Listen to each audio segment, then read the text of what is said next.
Aujourd'hui, dans cette vidéo de Projet Écolo, on va voir ensemble quel est le rôle des abeilles dans la nature. On prendra en plus le temps de bien vous expliquer le rôle des abeilles ouvrières, des reines et des faux bourdons. Allez, c'est parti, bonne vidéo!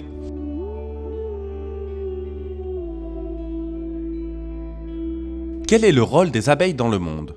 Pour commencer cette section, il faut comprendre que les abeilles entretiennent des relations mutualistes avec les plantes, c'est-à-dire que les abeilles et les plantes interagissent entre elles et que les deux parties en tirent profit. Ces bénéfices sont essentiels à leur existence. Les abeilles obtiennent le nectar des fleurs qu'elles utilisent ensuite pour produire du miel et en même temps, elles permettent la pollinisation des fleurs car le pollen reste attaché à leur corps et, grâce au grand nombre de fleurs qu'elles visitent, elles transfèrent le pollen d'une fleur à l'autre, c'est-à-dire qu'elles sont des insectes pollinisateurs. La grande importance des abeilles dans l'écosystème est souvent mentionnée car une grande partie de la biodiversité végétale dépend de leur pollinisation. La présence des abeilles contribue donc à la stabilité et à l'équilibre des écosystèmes. Apprenez-en davantage sur l'importance des abeilles. Voyons maintenant les fonctions de chaque type d'abeille dans la ruche. Le rôle de la reine des abeilles. Cette abeille est la seule femelle fertile de la ruche. Elle est facile à identifier en raison de sa grande taille et de son long abdomen. Cependant, elle ne sort que rarement de la ruche. En ce qui concerne ses tâches ou fonctions, la reine assure 3 fonctions de base qui permettent à la ruche d'exister. Elle se reproduit avec les mâles ou faux bourdons.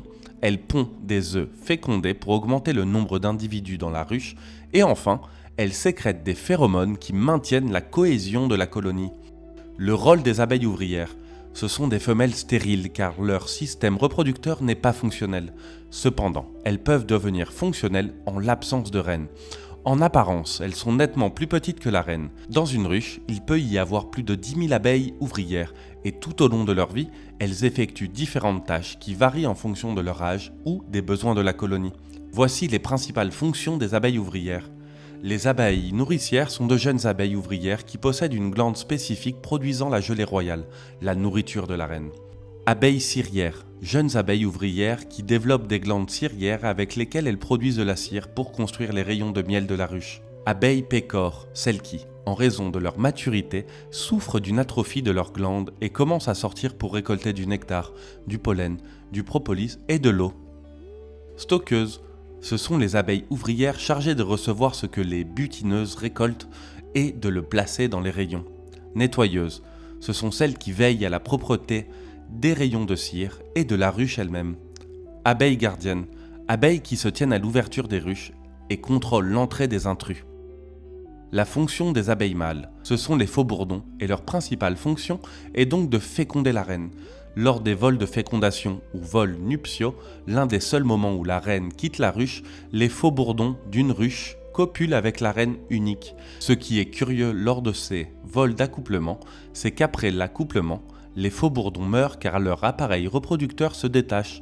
Les faux bourdons se distinguent des autres types d'abeilles par le fait qu'ils proviennent d'œufs non fécondés qui sont pondus dans des cellules plus grandes que celles des ouvrières. Ils se distinguent par leurs grands yeux, leur taille supérieure à celle des ouvrières, mais inférieure à celle de la reine, et leur vol bruyant. Pour en apprendre plus sur les animaux, c'est par ici.